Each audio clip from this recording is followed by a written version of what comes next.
chegamos ao final da nossa série nos Salmos. Se eu não me engano, foram 13 salmos, esse vai ser o 13º, se eu não me engano, que a gente estudou, a gente refletiu. E nós vamos encerrar hoje a nossa série refletindo sobre o Salmo 84. A gente já ouviu aqui agora há pouco uma música linda, né, acho que é do Joseph Borba, se eu não me engano, que é justamente o Salmo Asaf Borba, né, que é sobre o Salmo 84, e a gente vai refletir sobre ele hoje. Mas antes, eu quero começar esta nossa reflexão hoje fazendo uma pergunta: o que você ama? O que é aquilo que move tanto os seus afetos, que captura o seu coração de uma maneira que faz você viver a sua vida em torno dessa coisa? Todos nós temos amores, todos nós temos desejos que moldam o nosso coração. Existe um autor cristão chamado James K.A. Smith, e ele diz que quando nós lemos os evangelhos, Jesus sempre pergunta às pessoas com quem ele se encontra: o que você quer? Ele sempre pergunta isso às pessoas com quem ele se encontra: o que você quer? Ele não pergunta o que você sabe, ou o que você crê. Não, ele pergunta o que você quer. Isso diz bastante coisa, porque Jesus, ele nos identifica por aquilo que nós desejamos, e não por aquilo que nós sabemos ou por aquilo que nós cremos. As nossas vontades, os nossos anseios, os nossos desejos, eles estão no cerne da nossa identidade.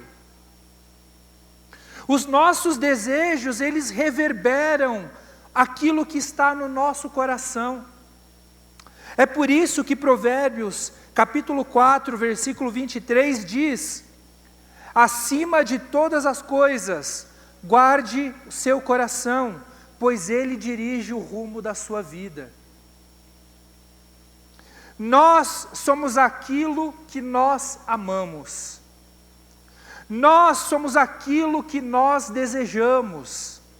Então eu pergunto novamente: o que você ama? Nesse salmo que a gente vai refletir hoje, o salmista nos ajuda a recalibrar os desejos do nosso coração. Ele nos dá uma direção para reorientar os nossos desejos em direção ao único bem que verdadeiramente importa. E ele nos mostra que a felicidade plena só pode ser encontrada em Deus. Então vamos ler Salmo 84, abra comigo. Salmo 84.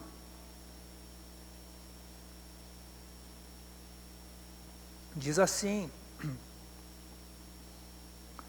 como é agradável o lugar de tua habitação, ó Senhor dos exércitos.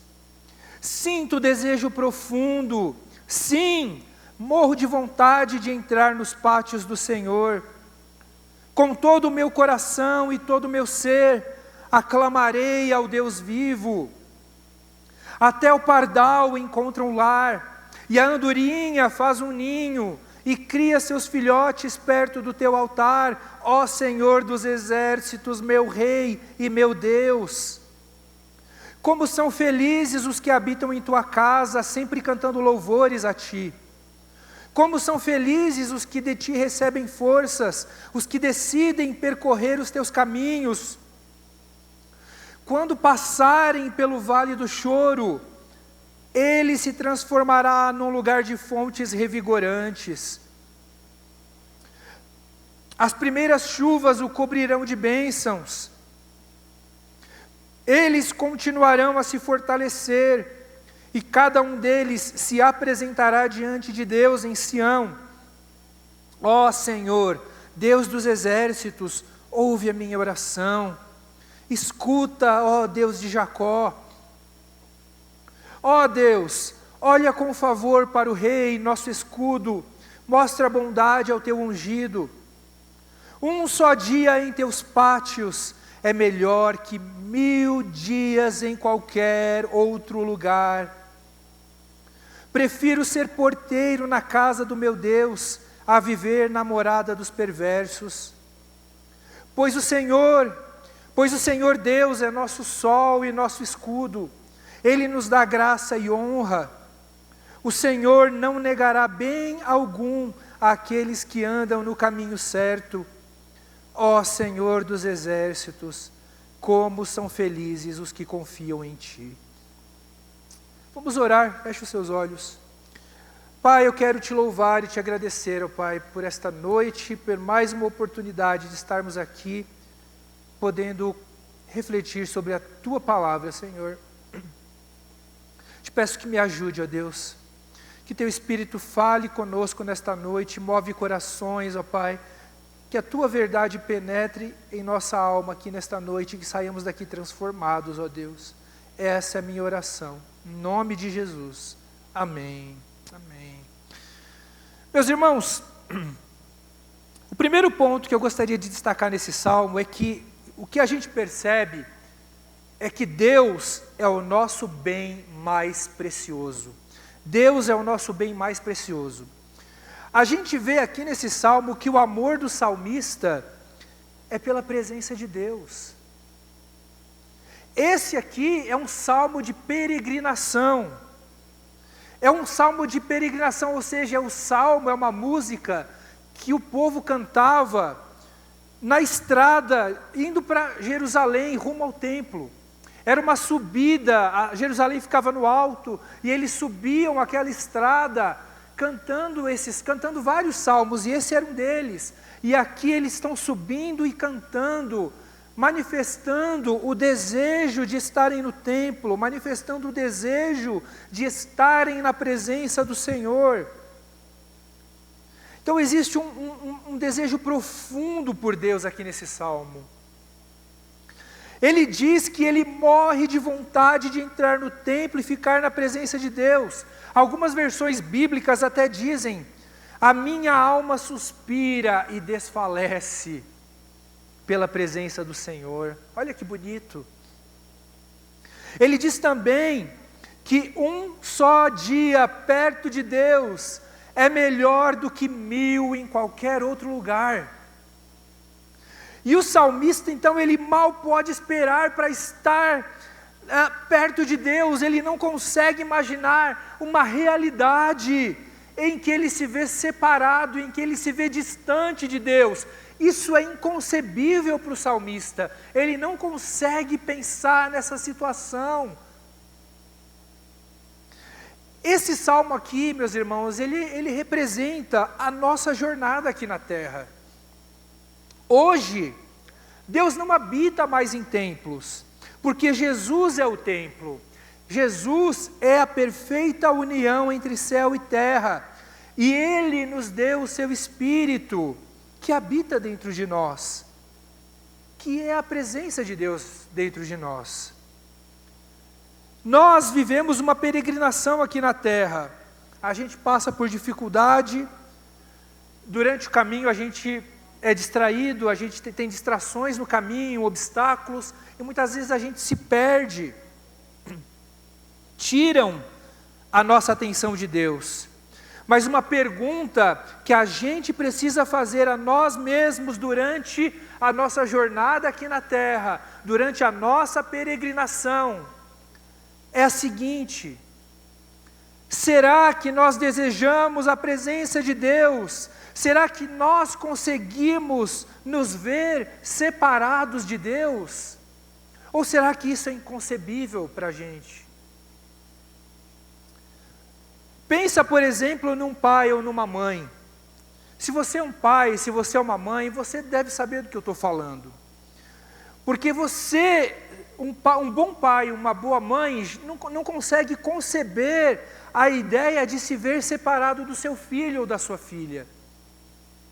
O amor de um bom pai, o amor de uma boa mãe é tão grande e incondicional que é impossível para um pai ou para uma mãe se ver separado do seu filho.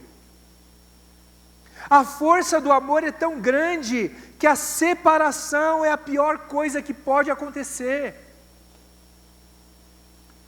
Da mesma forma eu pergunto, você consegue se ver separado de Deus durante a sua jornada aqui na terra?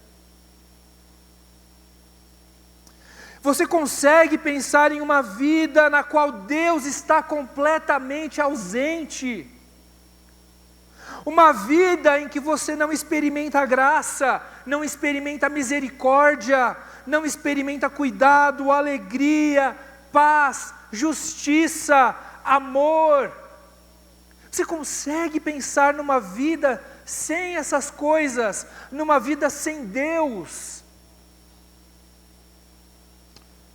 Na verdade, existe um lugar onde essas coisas são assim. Se chama inferno. Muitas vezes, as pessoas têm uma compreensão equivocada do que é o relacionamento com Deus. Um relacionamento com Deus, meus irmãos, é um relacionamento de amor com o eterno. Aquele que não tem fim, que não tem começo, que não tem meio, que não tem fim. É o eterno. Esse é o nosso relacionamento com Deus. Com aquele que nos fez, com aquele que nos deu vida. É um relacionamento de pai e filho. A gente não se relaciona com Deus por medo do inferno. Imagina, isso nunca devia passar pela nossa cabeça. Deus, Ele não é um tirano que tem o desejo doentio de ver pessoas torrando no inferno. Se você realmente mesmo ama a Deus de todo o seu coração, meu irmão, o seu terror jamais deve ser o fogo do inferno. O seu terror deve ser, sim, de se ver eternamente separado daquele amor que fez estrelas, que fez galáxias, que faz o sol nascer e se pôr todos os dias, que sustenta cada átomo do universo, que pintou o céu com cores que nenhum artista consegue reproduzir, que criou cada floco de neve com um desenho especial e singular, que te formou no secreto, que conhece o seu nome mesmo antes de você dar o seu primeiro fôlego de vida, e que não apenas criou o universo, mas que entrou na história, assumiu a carne humana, carregou uma cruz e abriu caminho para que você estivesse com Ele para sempre. Então, meus irmãos, se você ama a Deus, o inferno não é assustador por causa do fogo, por causa de alguma punição. O inferno é assustador porque você estaria separado desse amor que criou todas as coisas. E a mesma coisa serve para o céu também. Se a gente for realista mesmo, a gente não deve desejar o céu. O que a gente... claro, o céu vai ter muitas coisas boas, mas a gente não deve desejar o céu pelas coisas boas. Porque se a gente desejar a presença de Deus, o céu é consequência. O céu sem Deus, na verdade, acaba sendo o inferno. O bem mais precioso nos céus, nos novos céus e na nova terra, não é a eliminação do mal como um fim em si mesmo. O nosso bem mais precioso nos novos céus e na nova terra é Deus. Se nós temos Deus, nós temos tudo, o céu é consequência. As coisas boas do céu são consequência. Porque sem Deus, o céu não faz sentido. Vocês compreendem? O nosso relacionamento com Deus não deve ser pautado pelo medo de Deus, ou pelas coisas boas que Deus pode proporcionar. Não! O nosso relacionamento com Deus deve se basear no nosso desejo puro e simples de estarmos unidos eternamente a esse amor infinito, que é Deus. Esse que é o desejo do salmista. É isso que o salmista quer. Então é por isso que ele diz que um dia perto de Deus é melhor do que qualquer lugar que a gente possa imaginar. Não existe outro lugar que seja melhor do que a presença de Deus. Segundo ponto, a presença de Deus é o segredo para a felicidade. A presença de Deus é o segredo para a felicidade. Sabe, existem muitas coisas na nossa vida que concorrem com Deus. Muitas coisas.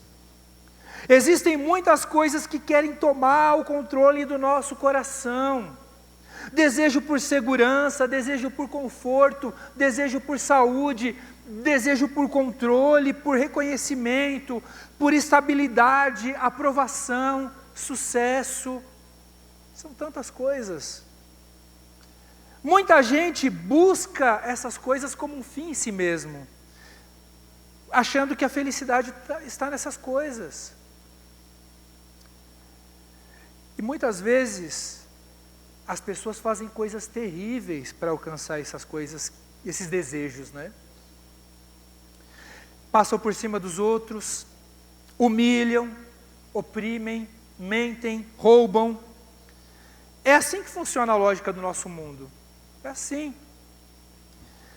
Essas pessoas, muitas vezes, elas até conseguem aquilo que elas querem, mas elas acabam vendendo a alma para o diabo, para conseguir isso. Elas podem até ter fama, podem ter dinheiro, podem ter poder, mas elas não são felizes.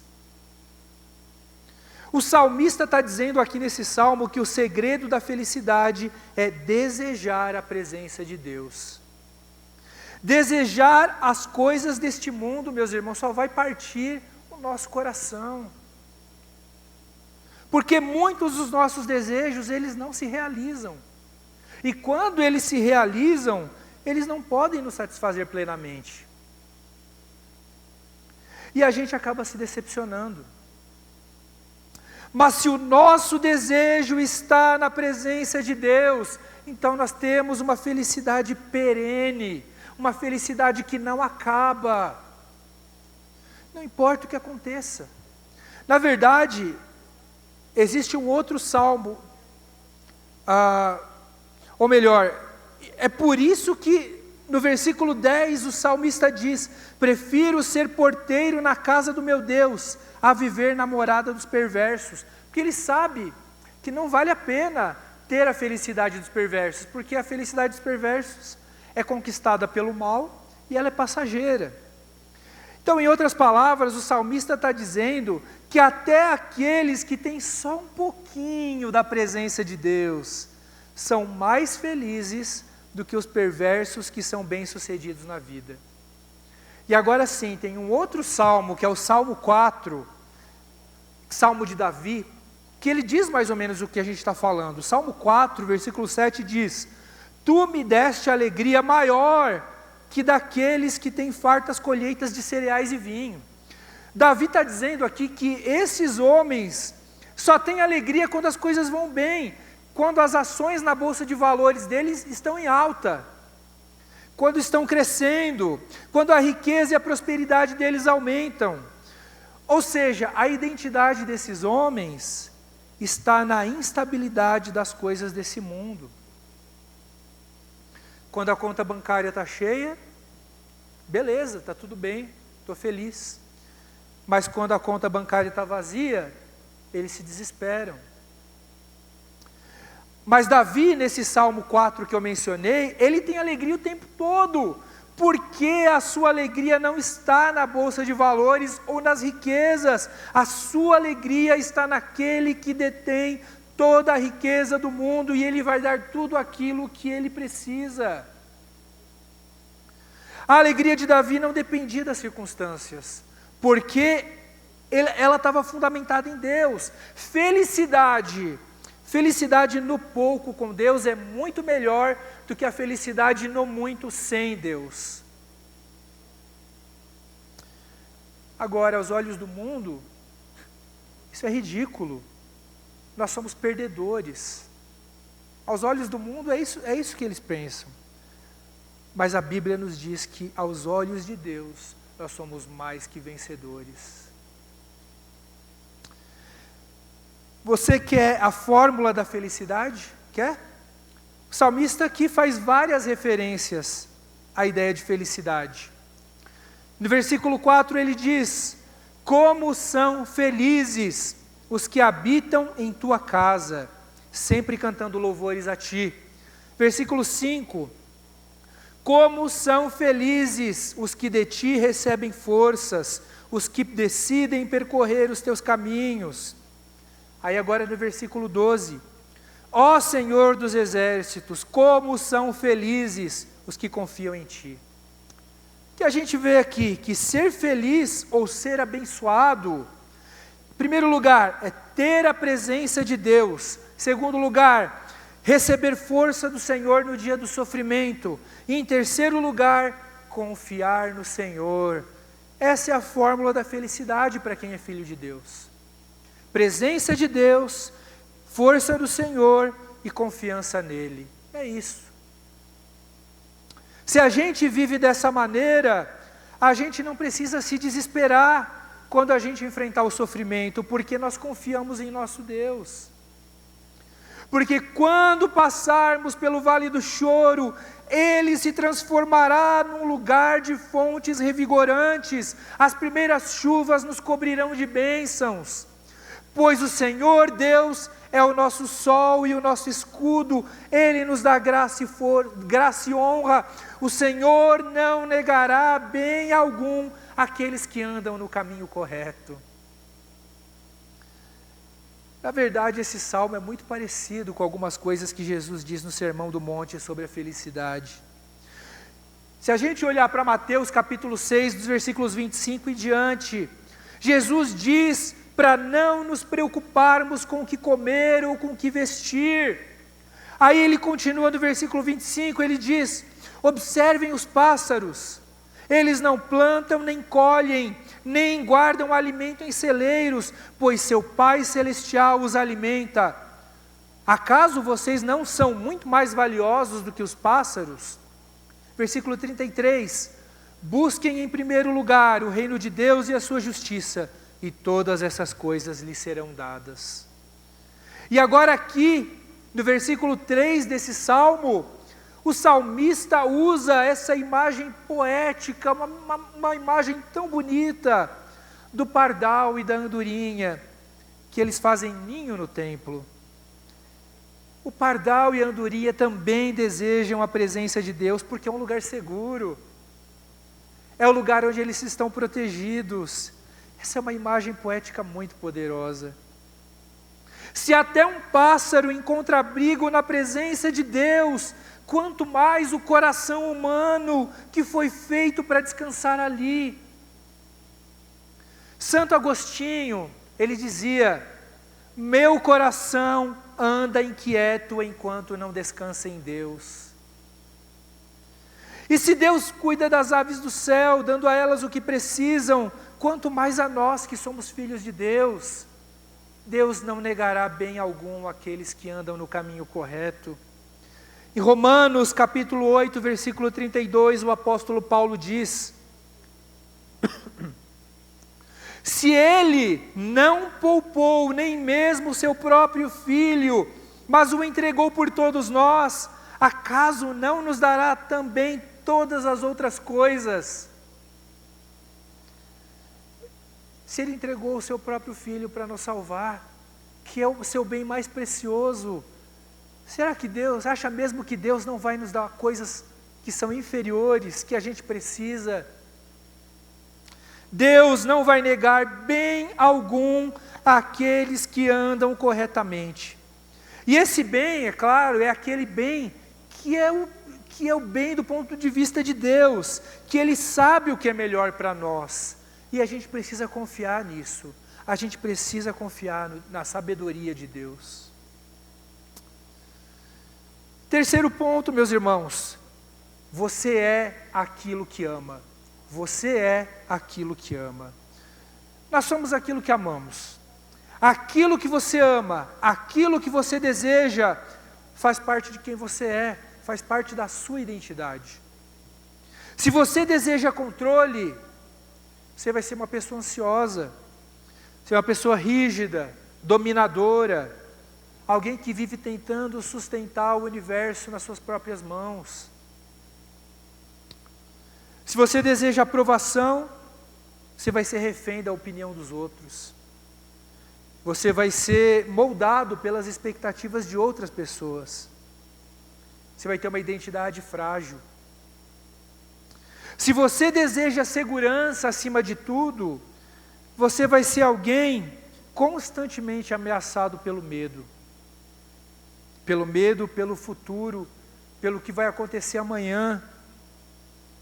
Se você deseja conforto como um bem supremo, você vai se tornar alguém que evita riscos, com uma fé superficial, moldada pela conveniência. Mas se você deseja Deus, a sua identidade é de um filho amado, criado à imagem do Deus Todo-Poderoso, repleto de valor e redimido pelo sangue de Jesus. Ele vai cuidar de você, Ele é o seu sol, Ele é o seu escudo, Ele vai dar tudo aquilo que você precisa. Quando Deus está no lugar certo em nosso coração, todas as outras coisas acabam ficando no lugar certo também. E aí elas não concorrem com Deus. E quando o nosso coração está calibrado dessa forma, Deus nos dá aquilo que queremos, porque o nosso coração está bem alinhado com a vontade dEle. E aí Ele sabe que se nós recebermos os presentes dEle, esses presentes não vão se tornar ídolos na nossa vida. Mas o que a gente precisa fazer em primeiro lugar é desejar Deus acima de todas as coisas. Para a gente concluir então, eu quero perguntar novamente, o que você ama? Será que você pode dizer que se você perdesse tudo, você ainda se alegraria em Deus e desejaria profundamente a sua presença? Isso é uma pergunta difícil. Mas a resposta para essa pergunta vai dar um diagnóstico do nosso coração. Sabe, crer em Deus é fácil, é fácil. O livro de Tiago nos diz que até os demônios creem e tremem.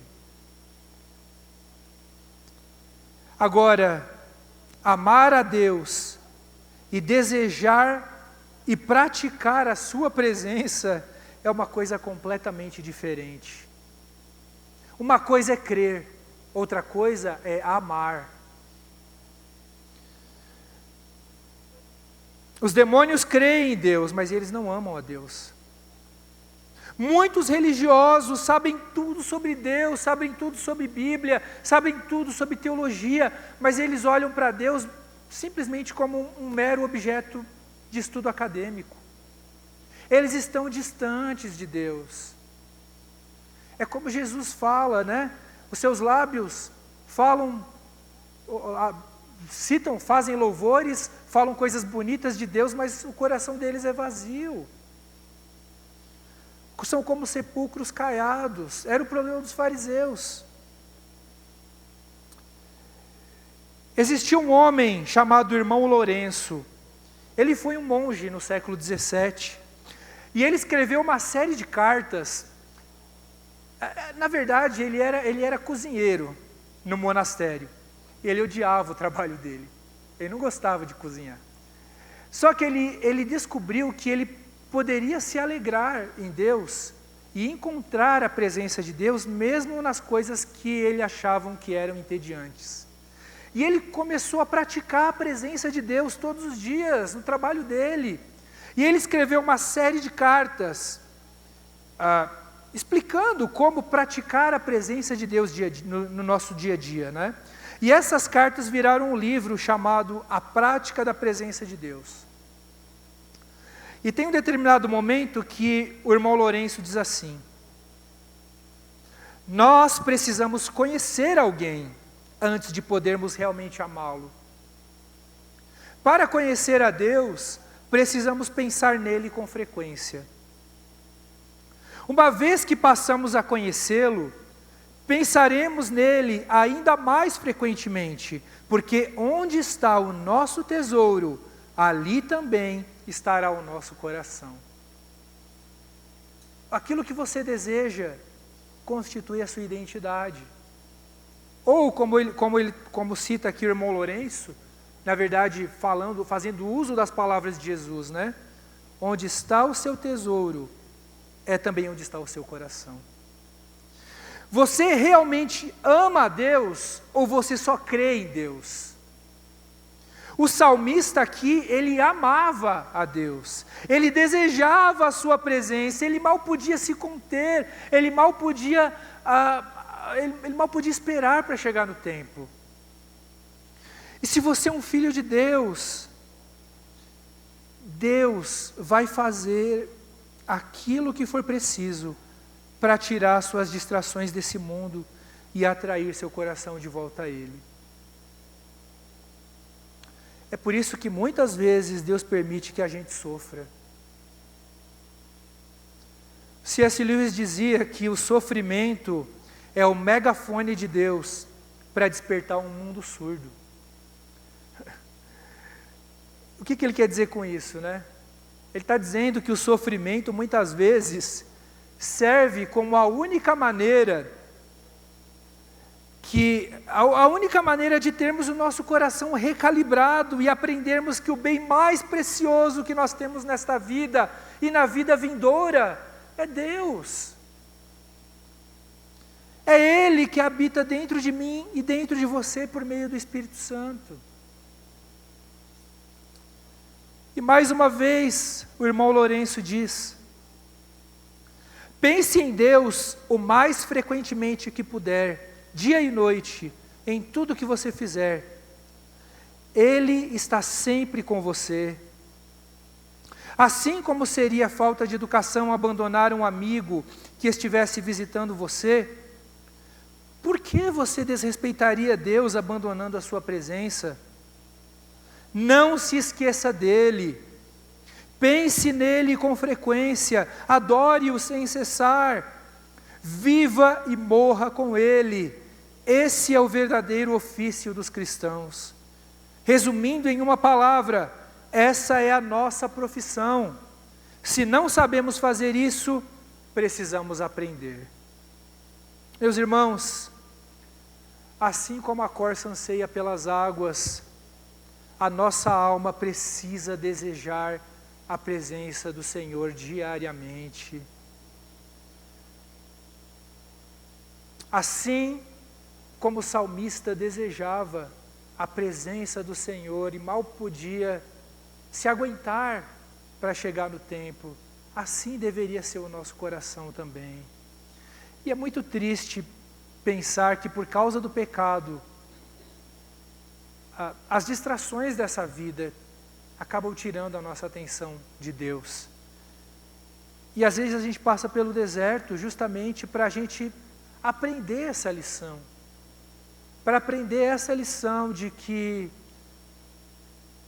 as coisas que existem nessa vida só nos dão um prazer momentâneo. E que a única coisa mesmo que verdadeiramente importa é Deus. Se a gente tem Deus, a gente tem tudo. Se a gente realmente deseja a presença de Deus, a nossa vida é diferente. E aí a gente pode cantar como nós cantamos aqui no começo do culto, né? A tua presença é o meu prazer. Será que a gente consegue declarar isso verdadeiramente com o nosso coração? A gente pode dizer que a presença de Deus é o meu prazer, nada mais importa. Será que a gente consegue fazer isso? São perguntas para a gente pensar e colocar diante de Deus. Vamos orar, feche os seus olhos.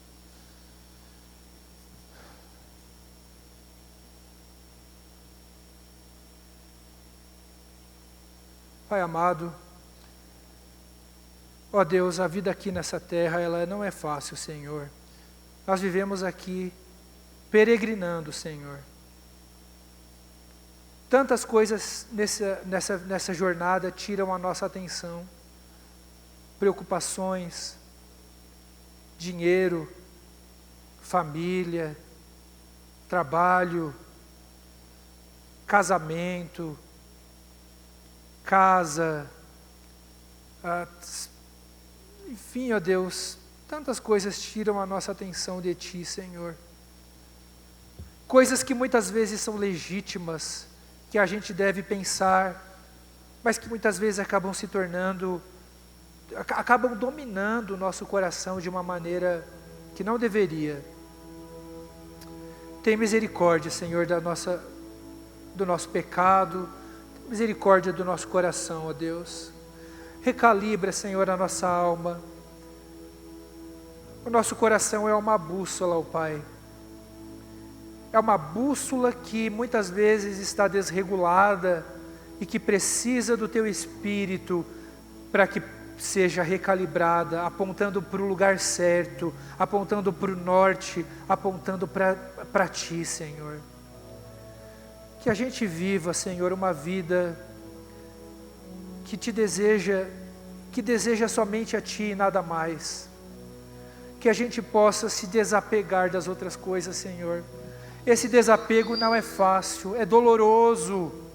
A gente precisa passar pelo sofrimento muitas vezes para perceber que essas coisas não devem dominar o nosso coração, Senhor.